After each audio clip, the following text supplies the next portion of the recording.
Elle voit souvent rouge, avec elle sa bouche. Maggie soleil ou bien Maggie larme. On est sous le charme quand son cœur s'enflamme. Elle joue toute la gamme. Au Maggie elle fait sa météo. Chez elle il fait toujours beau. En robe de soir, en pyjama. Elle est la même. Elle change de crème, elle change d'extrême, mais elle change pas. Maggie le jour, Maggie la nuit. C'est un poème, un peu beaucoup à la folie. C'est elle qu'on aime. Maggie, Maggie, Maggie. Voilà Maggie.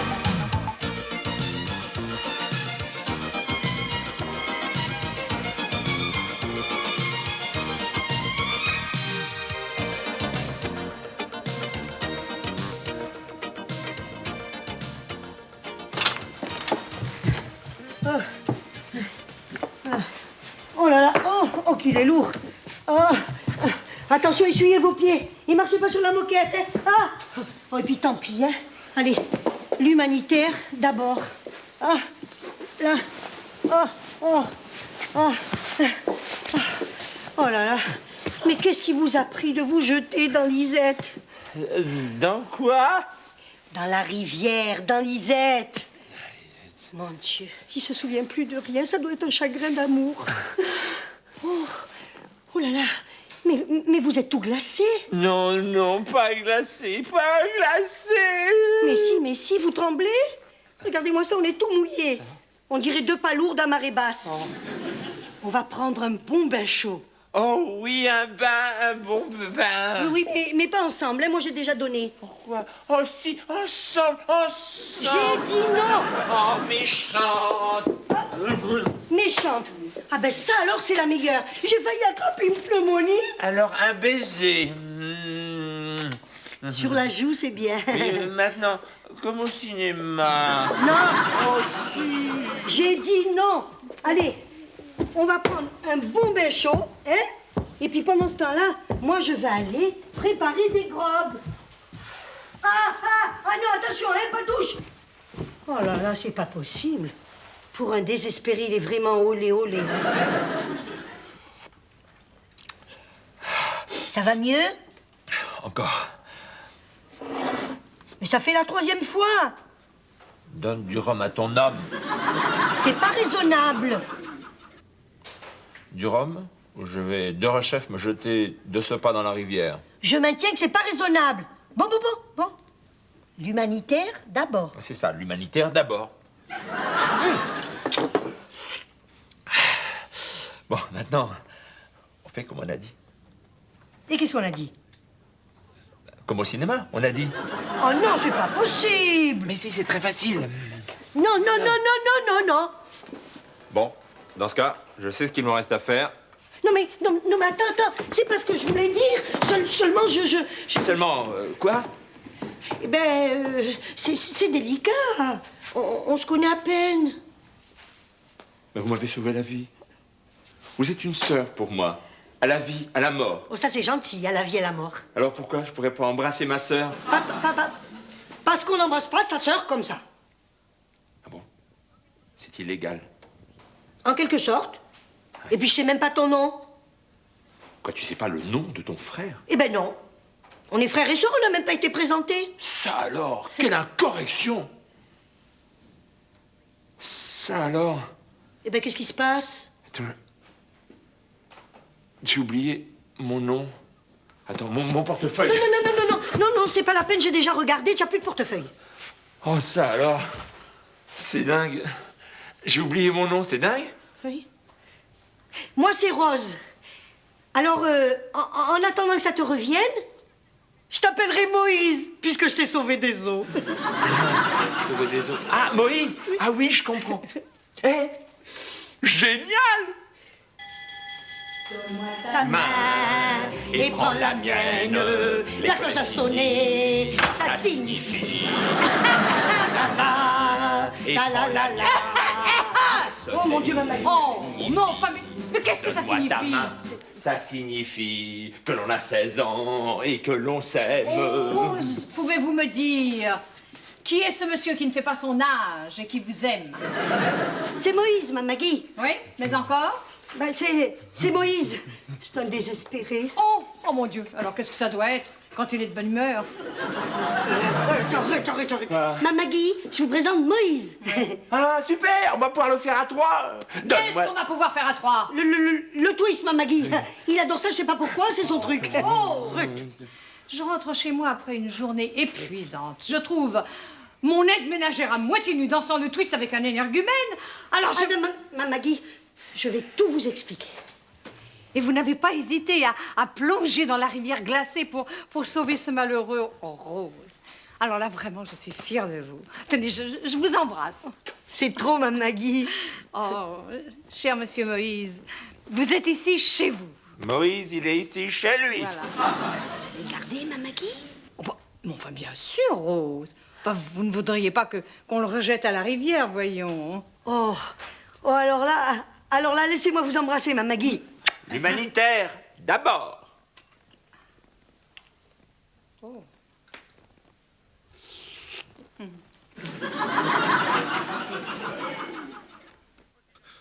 20 ans, Monsieur le Président. 20 ans assortis d'une peine de sûreté.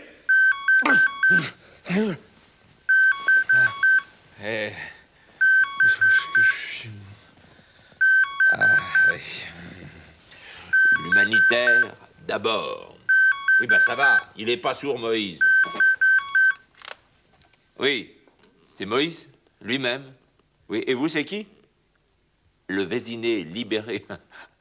Libéré sous caution. Ah oui, elle est bonne, celle-là. J'ai été sauvé des eaux, comme qui dirait. Oui, Madame Boissier. Oui, je crois. Une femme admirable. Hein? Je suis ici chez moi. 20 ans, messieurs les jurés. 20 ans, je ne vous demande que ça. 20 ans pour Fijol. 20 années de prison, ça n'est tout de même pas grand-chose. 20 petites années. Mais, messieurs, Madame Boissier, je ne vous fais pas mes compliments. je vous demande pardon. C'est bien joli de plonger dans l'Isette. Oui, c'est facile de jouer les héroïnes locales. Seulement la moindre des politesses quand on repêche un inconnu. Non, mais je vous assure. C'est de prévenir l'autorité policière. Parce qu'un inconnu, quand on y réfléchit, ça reste quelqu'un qu'on ne connaît pas. Et quelqu'un qu'on ne connaît pas, c'est ce que j'appelle quelqu'un de suspect. Voyons, il dort encore. Je vous le demande, Fijol. Est-ce qu'on se promène pieds nus quand on n'a rien à se reprocher? Vous avez entendu? Fijol. Fijol, vous croyez qu'il parle du même? Et de qui voulez-vous qu'il parle? Non, mais Fijol, le monstre de la pleine lune, l'assassin des vieilles dames. Eh oui, Madame Boissier, Fijol, le sadique du Vésinet. L'individu que vous avez pris sur vous de repêcher était sûrement un de ses amis, sinon un de ses complices. Mais non, mais je vous assure que ce n'est pas moi. J'ai absolument... Inutile de nier l'évidence, Madame Boissier, inutile de nier l'évidence. C'est bien joli de jouer les Samaritaines. À bon marché. Samaritaine à bon marché. Mais c'est très fin, je Bah, c'est très fin. Oui, j'ai compris, mais c'est très fin. Laissez-moi interroger la suspecte. La suspecte, ne me dites donc. C'est la fin, Fijol. Ah, bravo. Je suppose que vous êtes venu féliciter notre héroïne locale, Marguerite Boissier, la dynamique collaboratrice de Paul Cruchon, qui n'a pas hésité à plonger dans l'Isette pour sauver un désespéré. Oh non, mais- Quelle honte. Oh, je vous assure, c'est Ah. un malentendu. Vous, l'héroïne locale, hein? Je vous parle plus. Mais enfin, Rose. Dites-lui, vous, que je lui parle plus puisqu'elle veut pas comprendre. Elle vous parle plus. Parce que, bien sûr, ça fait des chichis par devant. Oh, ma petite Rose, je suis fière de vous. Gna gna gna, gna gna gna. Laissez-moi vous embrasser. Et puis, dès qu'on a le dos tourné, c'est pas joli, joli. Dites-lui ça, à l'héroïne locale. C'est pas joli, mais... Tenez, je préfère m'en aller, je risquerais d'être désagréable. Oh, non. Et moi, je risquerais d'être délicieuse. Quelle honte. Enfin, là, vous exagérez, Madame Le Plouanec. Certes, Madame Boissier a eu tort de repêcher un inconnu sans autorisation, mais enfin... Si vous répétez ça encore une fois que c'est elle qui l'a repêché... Ah, mais calmez-vous, voyons. Vous en contrariez, Madame Le Plouanec. Contrarié, je voudrais bien vous y voir, moi. C'est toujours pareil. C'est les petits qui se jettent à l'eau et c'est les grands qui tirent la couverture à eux. Tiens, Moïse qui est en train de dormir. Eh ben lui, il pourrait vous dire qui c'est qui l'a sauvé. Ah, j'ai compris. C'est vous qui avez plongé, c'est Madame Boissier qui s'est attiré le mérite. Mais c'est la vie, ça, Madame Le Poinec. Tenez, prenez mon cas personnel, par exemple. Quoi? Qu'est-ce qu'il a encore, votre cas personnel? Dans l'affaire Fijol, qui c'est qui l'a fait arrêter, Fijol? Oh, mais cessez de remuer le passé. Quand ça vous arrange, quand ça vous arrange. N'empêche, qui c'est qui l'a arrêté, Fijol? Vous, là, voilà, c'est Et qui c'est vous, qui a là. été promu? Hein? Qui c'est qui a été promu? Bon, Qui c'est qui est passé brusquement de l'indice 728 à l'indice 729? Oh, mais arrêtez, mais vous faites du mal, le mec. Mon vieux Fijol. Vous avez entendu? Oui, on n'est pas sourd, Madame Le Poinec. Je crois d'ailleurs qu'il est temps de réveiller le suspect. Comment ça, le suspect? Mais qu'est-ce qu'il a fait, Moïse? Mais c'est ce que l'enquête établira. Mais nous savons d'ores et déjà qu'il était lié à Fijol. Et alors, qu'est-ce que ça prouve? Si ça se trouve, il a jamais été coupable, Fijol. Oh, allons. Vous croyez qu'un innocent en aurait pris pour 20 ans? Vous croyez qu'un innocent se serait suicidé dans sa cellule? Il a jamais avoué. Oh, Madame Le Plouanec, vous n'allez pas nous faire le coup de l'erreur judiciaire. Si Fijol s'est suicidé, C'est parce qu'il a été rongé par le remords. un point, c'est tout. N'empêche qu'après sa mort, l'assassin des vieilles dames, eh ben, continue à frapper. Vous n'allez pas nous répercuter toutes les billevesées de ces journaleux à mal de copie. Mais je sais, moi, pourquoi il a été condamné, Fijol. Il a été condamné parce qu'il n'était pas comme les autres. Il a été condamné parce qu'il vivait dans une cabane. Il a été condamné parce qu'il marchait pieds nus. Oh, Madame Le Plouanec, on voit bien que vous ne connaissez pas la mentalité criminelle. Parce que c'est toujours la même histoire. Ça commence qu'on vit à l'écart dans une cabane. On en arrive à marcher pieds nus. Et ça finit qu'on bute les rombières. Vous voulez dire qu'on assassine des personnes âgées? N'empêche qu'il n'y a jamais eu aucune preuve. Bon, et ben maintenant, ça suffit, Madame Le Plouanec. Parce que là, vous commencez à m'agacer. Vous concevez, là, que vous commencez à m'agacer. Je tire pas des plans sur la comète, moi. J'établis des faits. Lesquels de faits je peux savoir? Premièrement, vous avez repêché le suspect non loin de la cabane de Fijol. Deuxièmement, il parle en dormant. Et de qui parle-t-il? Fijol. 20 ans. Mon Dieu. Moïse. Moïse, réveille-toi. Je crois que ça vaudra mieux. Hein? Quoi? Qu'est-ce que c'est? Ah oui. Je me souviens. L'école est finie. Moïse, il est ici chez lui. Et un petit coup d'humanitaire. Oh, tu crois pas que c'est un peu trop tôt? Non, il n'y a pas d'heure pour les braves. Mais qu'est-ce que c'est que ça? Dehors, larbin, pourri, pas de flic chez Moïse, allez, dehors! Moïse, il est ici chez lui! Alors là, mon cher monsieur, insulte à des représentants de l'ordre dans l'exercice de leurs fonctions, là, ça va vous coûter dans les... 6 mois avec sursis et 2000 francs d'amende. Il a l'air bien renseigné. Sûrement un vieux cheval de retour. Mais de quoi vous l'accusez, Moïse? Mais je ne l'accuse de rien, Madame Le Plouanec. Je dis seulement qu'en tant qu'inconnu, il est présumé suspect. Et conséquemment, nous allons procéder à l'interrogatoire. Et vous voyez bien qu'il se souvient de rien, le pauvre. D'une seconde à l'autre, il oublie tout. Sûrement un cas d'amnésie récurrente dû à son traumatisme. Mais où est-ce que vous avez appris tout ça? Chez Louveteau. Alors bon... Ce qu'il y a de curieux dans l'amnésie récurrente, c'est que le malade ne se souvient pas qu'il est amnésique. En d'autres termes, il a tout oublié, mais il s'en rappelle pas. De notre côté, c'est ça qui est curieux dans le paradoxe de l'amnésie récurrente, d'un point de vue purement philosophique. Hein. C'est qu'on peut jamais dire qu'il a retrouvé vraiment la mémoire. Mon pauvre garçon, il y a une chose qu'on peut dire en tout cas, c'est que vous ne ferez jamais carrière dans la police. Bon, revenons à nos moutons. Maintenant, vous allez voir qu'il va la retrouver, la mémoire, je vous le dis, moi. Hein. Ah, vous n'allez pas le torturer? Attention, hein. Le premier qui touche à un cheveu de Moïse, je lui arrache les yeux. Ah, Madame Le Plouanec, si j'ai un conseil à vous donner, c'est de ne pas réitérer ce genre d'allégation. Parce que suggérer que je pourrais faire usage de la torture, ça pourrait vous coûter très cher. 6 mois avec sursis plus 6000 francs d'amende, 12 000 si les faits sont avérés. Exactement. C'est curieux comme il est au courant de tout ça. Hein. Bon, allez, un petit coup d'humanitaire. Hop! Bon, alors, taisez-vous. Bon, alors, qu'est-ce que vous en pensez? Manifestement, il est traumatisé. Traumatisé pour être honnête, si vous voulez mon avis. Il en a sûrement lourd sur la conscience. Vous pensez à quoi? Une supposition que Madame Le Plouanec n'est pas tout à fait tort. Alors, je vous en prie, le bec pour vous, hein, Ce n'est qu'une supposition. Imaginez que le véritable assassin apprenne que Fijol s'est suicidé. Il aurait mauvaise conscience. Ce qui pourrait le conduire jusqu'au suicide. Je vois. Vous êtes un étrange policier, le bec. Mais il faut vous reconnaître un certain génie. Et imaginez la gloire de... Imaginez la gloire de celui qui, après avoir arrêté le faux coupable, découvrirait le vrai. Oh oui! un coup de maître. Écoutez, le bec, puisque vous estimez lésé dans l'affaire Fijol, je vous propose un challenge. Allez, nous allons chercher tous les deux à démasquer Moïse. Moi, avec méthode, vous, avec vos moyens. Et le premier qui réussira aura tout le bénéfice de son arrestation. Attention, la marche. Hé, top là. Vaut mieux entendre ça que d'être borgne. Oh, ben ça alors, il n'y en a plus d'humanitaire. Ça, c'est très fâcheux. Bon. Oh. Ah oui, ben ça va. J'arrive. Allô? Non, il n'y a pas de Georges Boissier ici. Vous avez dû vous tromper de numéro. Oh non, mais c'est pas vrai. Comment? C'est toi, Georges Boissier? Ben moi c'est Moïse. Et Moïse, il est chez lui, ici. Comment? C'est chez toi, chez moi? Bon, alors, si t'es chez toi, chez moi, où qui est l'humanitaire? Ah, tu vois? Bon, alors. Non, pardonnez-moi, Moïse, mais qui était-ce? Ben, l'abruti. Ça fait 2 fois qu'il téléphone pour dire qu'il est chez moi, chez lui. Alors, moi, je lui dis, bon, alors, si t'es chez toi, chez moi, ou qu'il est l'humanitaire, lui, il sait même pas, hein. Alors, tout ce qu'il sait dire, c'est « Je suis Georges Boissier, Georges Boissier, c'est moi, et vous, qui êtes-vous » Alors, Georges Boissier, enfin bon, hein, l'abruti total, hein. Et si je vous disais, cher monsieur Moïse, que cet abruti total est mon mari?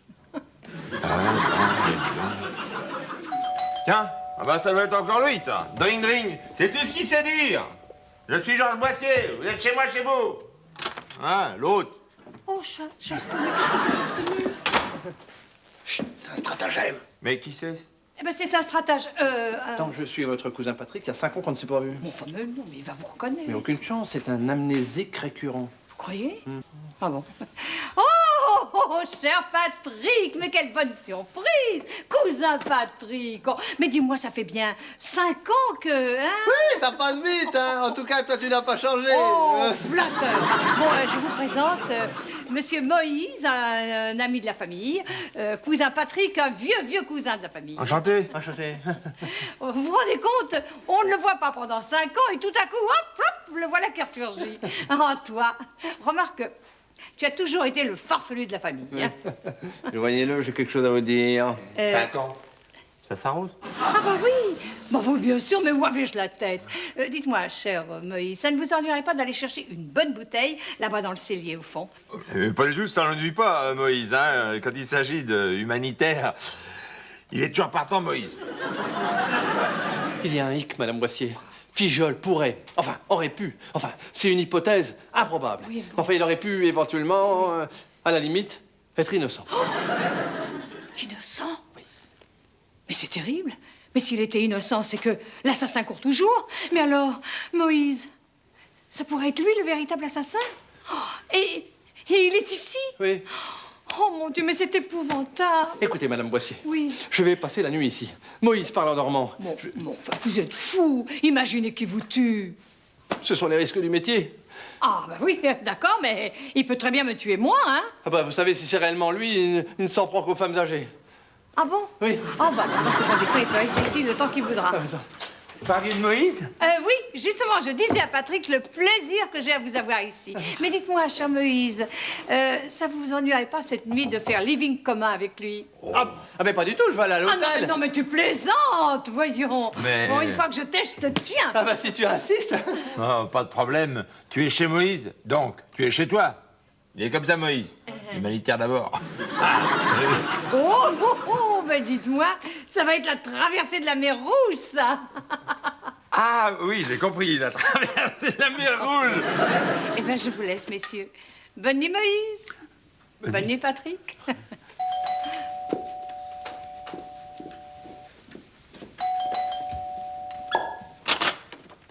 Mais qu'est-ce que vous faites? Madame Boissier, votre vie est peut-être en danger. Ah ben non, ça certainement pas. Mais si, Moïse est peut-être le véritable assassin des... Des quoi? Et qui c'est celui-là? Écoutez, Moïse parle en dormant. Vous allez lui dire que je suis votre cousin. Mais non, mais alors ça, c'est pas possible. Oh putain, péré, Madame Boissier. Ça commence à bien faire. Oh, comme vous voudrez. Oh. Vous allez rire, Moïse. Mais voici que, inopinément, mon cousin... Patrick. Ah, enchanté, Patrick. Enchanté, monsieur. Patrick. Mais alors, tous vos cousins s'appellent Patrick? Oui, je sais, cher Moïse. On dirait du mauvais boulevard. Mais croyez que je n'y suis pour rien. Bah, on dirait qu'ils ne se connaissent même pas. Ben oui, c'est-à-dire que ce sont des cousins très éloignés. J'ai compris. Toi, tu es farfelu. Lui, il est farfelu. Et vous, vous êtes farfelu. C'est une famille de farfelus. Voilà. Bah, je vais vous faire une confidence. Moi-même, parfois, je suis un petit peu extravagant. Sheila, vous connaissez? Vous aimez? Bon, eh ben, je vous laisse, messieurs. Bonne nuit, Moïse. Bonne nuit, les Patrick. Bonne nuit, madame. Cousine. C'est l'école est finie. Ouais, j'adore ça. Eh? Ouais. Si on courait tout nu sur les meubles.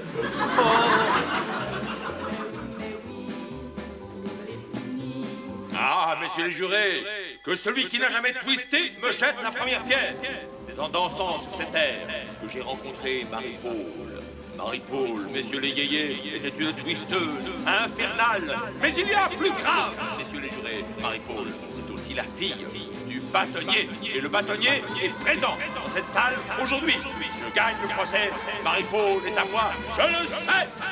Marie-Paul, ce n'est pas seulement la grâce et la beauté, messieurs les jurés, c'est aussi l'hôtel particulier à Neuilly, les chasses en Sologne. Vous me comprenez? Je pense. Alors, je sais que Fijol est innocent, mais c'est lui ou c'est moi. 20 ans, messieurs les jurés. Je vous demande 20 ans. 20 ans. Ça n'est tout de même pas grand-chose, c'est toi, Fijol. Qu'est-ce que t'as à me regarder avec ta sale tête d'innocent? Arrête de me regarder. Oh. Mon Dieu. 20 ans.